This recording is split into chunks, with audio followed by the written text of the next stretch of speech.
Hello, ladies and gentlemen, welcome back to the channel. My name is Mark Roden, and in today's video, I decided I wanted to just have some fun. I love coupes, and I love new coupes. I don't know why, but I've been having like a craving for them recently. Something about those 2 doors but 4 seats, which by the way, that's what I classify as a coupe, okay? I classify a coupe as a car with 2 doors but 4 seats. Got it? Okay. So if you're thinking like there's, for example, the Grand Coupe BMWs. There's BMW 4 Series Grand Coupes now. Those are 4-door cars though, so I don't technically call them coupes. I know that it's not the technical term for it, but that's what I call it. So I just want to make it clear. Also, song of the day. Yeah, we're doing those, by the way, buddy. It's She Had Me at Heads, Carolina by Cole Swindle. Oh, what's that? You thought I was only gonna recommend rap music? No, I'm cultured. I like all kinds of music, buddy. I like me some Cole Swindle redneck cruising down the street with my window down, acting like I'm in a lifted pickup truck and my scraping Integra. I like that, okay? So I'm gonna include all of it. You know what? Next time, maybe I'll do an opera song. Who knows? You never know with Mark Roden. I'm a loose cannon. Without further ado, let's go right into the list with number 15, because there's 15 of them since I couldn't only choose 10. Coming in at the number 15 spot is going to the wonderful BMW. Get used to those 3 letters because there's quite a bit of BMWs on this list. M2 F87. The M2 gets a lot of praise, a lot of people love it, and it's on my list for one of my favorite modern coupes. However, I do want to say this thing's overrated. I'm going to be the first one to say it, man. Is it a good car? Absolutely. It's a great car. It's a fantastic car. It's an amazing car even. But is it the best BMW ever made? No. Nope, it ain't. Though it's pretty much just a glorified BMW 1M, right? But it is a really cool car. I want one. They have the, by the way, the new G87s, I think is what they're called. I hate those things. People are all like, oh, you know what? They're not that bad. No, they're that bad. They're that bad. They look like a Minecraft car. I don't like them at all. But the F87s are gorgeous. They got the little wide fenders on them. They look aggressive. They're just a pocket M3. Coming in at the number 14 spot is going to the only Mercedes on this list, because I've never really been a big Mercedes guy, but this one does do something for me. The new Mercedes AMG C63S. When I first saw this car, I gotta be honest, I thought it looked like a bean. And I still do kind of think it looks like a bean, because it does. Okay, you cannot lie to me. That thing looks like a bean. But it's a cool bean, you know? It's like a Bush's baked bean compared to like a kidney bean. Like, nobody wants the kidney bean, but the Bush's baked bean, yeah. Yeah, I'll have that, especially if I'm having a hot dog. I'll have an AMG C63S on the side. It's a cool car, and on top of that, it has a great interior. Now, is it like the fastest of any of these cars on this list? Absolutely not. It's a Mercedes. They're not meant to be fast. They're meant to be luxury cars, so it's not going to be. It's very heavy. It doesn't have a manual transmission, so it's not a really car guy car, if I'm being honest, but I still like it. It just looks cool. It looks luxurious. If I was ever like going on a date and I had all these cars, I'd probably pick her up in this thing. I take that statement back right away, because number 13 is the BMW M8 Competition. I want to make this, I forgot to mention this in the beginning, I'm an idiot, but what I also meant by modern is any car from 2010 plus, okay? So there's no car beneath 2010 on this list. But the BMW M8 Competition, yeah, I would actually rather take the girl on a date with this thing, because it's a monster. In real life, I've actually seen one of these things, and they are so long, dude. They're like limos, but I love them. I love them so much, and since they're like $200,000, because they're really freaking expensive, which they have to be, they are definitely, you know, rare, and so not a lot of people modify them, and so I really feel like most people don't even know like the potential that the M8 Comp has, and so people just don't talk about it. It's a very, very underrated car in my opinion. Coming in at the number 12 spot is going to a car that is actually probably going to shock people, because I feel like not a lot of people know these things have 4 seats. The Porsche 911 Turbo S 991. I like the 991 better than the 992. Don't at me, okay? I think the 991 is freaking sick. I think it looks really, really cool. But yes, Porsche 911 Turbos have back seats. I think you can get them without the back seats. It's like an option or something, or maybe that's just the GT3 RSs, because I know I have seen some without the back seats. But the 911 Turbo S's, they come with back seats. Now, are those back seats usable? No. Obviously not, but I don't care, because I'm still within my rule set, buddy. It has 2 doors and 4 seats. Even if the 4 seats are only going to be able to be used by Muppets, it doesn't matter, because it has the 4 seats. And obviously the reason why, I mean, I shouldn't really have to explain this, but it's a 911 Turbo S. How can you not like those cars? They're really cool. Coming in at the number 11 spot is a car that I think gets way too much hate, actually, because, yeah, people don't like these. The Audi TT RS. Honestly, I've always kind of liked the Audi TT, except for the first gen. I actually thought the first gen was the ugliest of them all. I think the second gen and the third gen are just really, really nice cars. I like them a lot, man.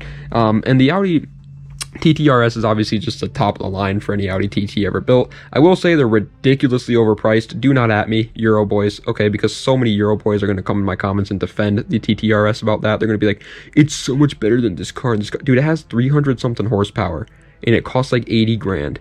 That is not a good deal at all. The car is cool and it handles really well and I like them. Obviously, it's on my list. But that's not that, dude, you're getting robbed if you're paying 80 something grand for a car that makes 300. My Z makes 300 horsepower. Coming in at the number 10 spot is another car that I feel like I'm going to get a lot of hate because I'm putting it above a 911 Turbo S, an M8 Competition, a C63S, and an M2, the Hyundai Genesis Coupe. If people are going to look at this video, if this is your first time watching my video, I promise I'm not an idiot, okay? But the Hyundai Genesis Coupe, I like it, man. It's cool. It's different. It's fun. It's just everything about it I like. It makes 350 horsepower stock, which is really cool. You can find them for under 10K all day, every day. You can even find some for under 5K. They're rear-wheel drive. They look really good, in my opinion. And the best of all, it's from Hyundai. When has Hyundai ever made a cool car besides like the Tibron and the Veloster? Those are the only cars that they've ever made that are kind of cool, and I don't like either of those that much. The Genesis Coupe, sign me up. These things are sick. Coming in at the number 9 spot is going to another car that people are going to laugh at when they see that it's above a 911 Turbo S, the Infiniti Q60. I've always been a little bit of a Nissan guy. I have the 350Z, I love the G35 Coupes, I love the G37s, I love the Q50s, the Q60s, the 370Z. I love all those little VQ lines. I really do. And the Q60 is just like the top of the line right now. I mean, besides like the 400Z, but honestly, I don't really like that car that much. I think this is a lot cooler. And it just has I will say the one thing about the Q60 I don't really like is the way the car, like the roof, transitions into the trunk. It looks a little weird. I know I can't be the only one that thinks that. I love the back end, I love the front end, and I love the side like profile, but the back window, that part turns me off a little bit. But everything else about the car is awesome. It also is really good for making power. People sleep on this car. Speaking of cars that people sleep on, holy moly, number 8 is a BMW M6 F13. This is one of my favorite cars of all time. I'm not even kidding. I love this thing. Every time I see a picture of one, I've seen one in my entire life in real life. I love it. It's in my top 10. It has to be. It has to be in my top 10 of like favorite BMWs of all time. I was about to say favorite cars of all time, but then I thought about it. There's actually no way. This is my top 10 of my favorite cars, but it's in my top 10 for the favorite BMWs. This thing's sick. It's obviously it's kind of like the M8, you know, it's a long luxury based car with a lot of power to back it all up. So it's just a kind of a combination of everything. Is it incredibly unreliable? Probably. I mean, it's a freaking M6, buddy. What do you expect? But is it going to be a blast to drive? Absolutely. It's an M6, buddy. What did you expect? But uh-oh, what's that? You don't want an unreliable car? You want something that's going to actually get you from point A to point B on time? Well, look no further than Lexus, because they have a really cool coupe called the LC500. This thing is also pretty underrated in my opinion. There's actually a lot of coupes out there that I think, there's a lot of new cars out there that are underrated. You know what? I'm going to have an intervention with the car community real quick, guys. We all love old cars. I do too, okay? But let's stop lying to ourselves and say that these new cars aren't cool, because they are. The LC500 is sick. It's a perfect combo of luxury plus sportiness, and it's by Lexus. Lexus has done some really cool things in the past. As a matter of fact, this is not the last time we'll see Lexus on this list, but the LC500 is like, that's different, you know? You don't see those, like a car like that all the time, especially not from Lexus. Sure, they've made the LFA, and that was really sick, but this is different, man, and I love it. Coming in at the number 6 spot is, again, I hate to keep just saying this over and over again, but another car that I think is very underrated, the Audi S5 F5. This is the newest version of the S5, and I really liked the S5 8T, which, again, another underrated car. The S5 8T, really cool. It's pretty much just an S4, but looks cooler, so what is there not to like about it? But the S5 F5 came out and blew my socks off. And then when I saw that, like, it's been out for, like, what, 5 years now at this point, the F5, and nobody's really modifying them. Nobody's talking about them. There's not that many YouTube videos on them, but I love them. Yeah, they're a little bit expensive, but honestly not that bad. And you get a crazy great interior, an amazing Audi that looks incredible, is obviously incredibly fast and can be even faster if you tune it, all for like $35,000 to $50,000 for this car. And I think that's honestly a really good deal. Coming in at the number 5 spot, I know what you're probably thinking to yourself, oh, he's only including this car because he thought the American muscle guys would feel bad. No, you're wrong, pal, because it's a Chevy Camaro SS 6th generation. Obviously, the ZL1 and then the ZL1 1LE are much better than this, but I'm just going to put the SS here because it's easier. It's my favorite muscle car of all time so far. I know it sounds cheesy because you're supposed to like the 60s muscle cars, and I do like the 60s muscle cars. I think they're really cool, but This is my favorite muscle car of all time right now. Maybe, you know what, now that I'm thinking about it, the Plymouth Hemi Cuda, that thing's pretty sick. Okay, yeah, okay, the Plymouth Hemi Cuda is better, but this is second. This is a close second. You know what, I take that back again, because the freaking Dodge Coronet Super B, that thing was really cool too. But this is a really cool car is what I'm trying to say. It's an awesome car. I love them.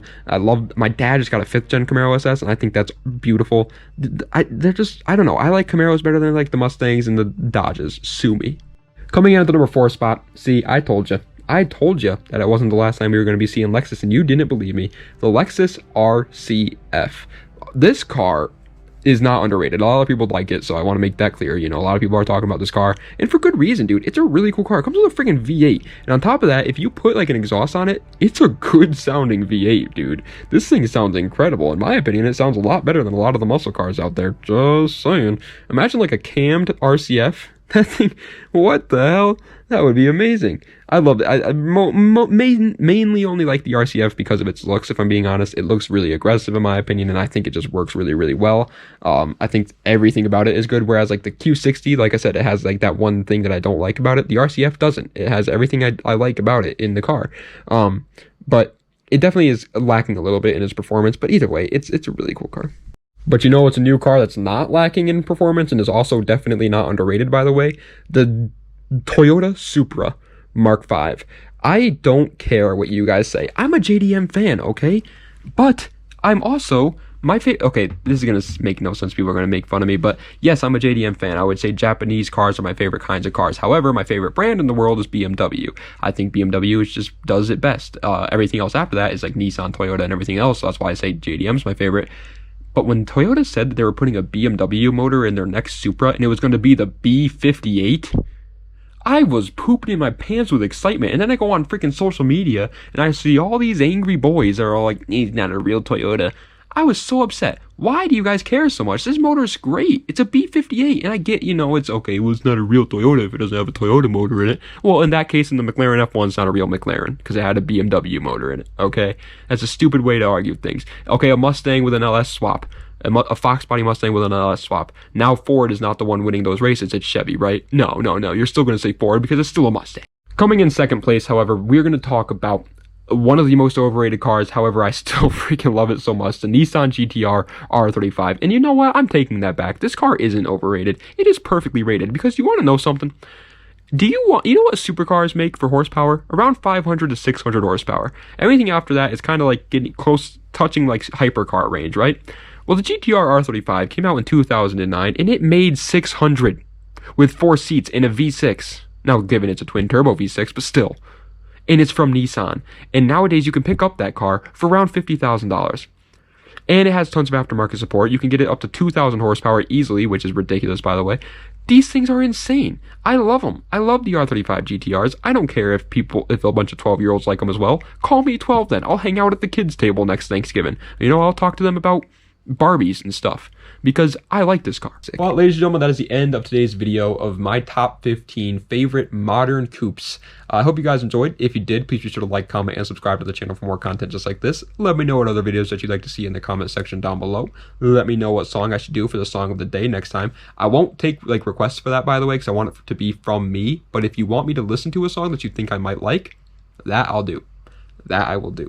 And then if it is really good, then I'll put it in for my next song of the day. But I want it to be like songs that I actually like, so you guys can get an understanding of the Mark Roden taste in music. Because I don't like, you know, screamo. I don't like opera music. I don't like, this is not gonna sit well with a lot of the car community because a lot of you guys like them. But I don't like the Suicide Boys, Juice WRLD, XXXTentacion, like the sad boy stuff. I don't like that. So, you know, now you get to learn all about what Mark Roden likes for music. As goofy as that sounds, and you probably don't care at all. But anyway, thank you guys so much for watching. I appreciate it. Das Vidania, and have a nice night.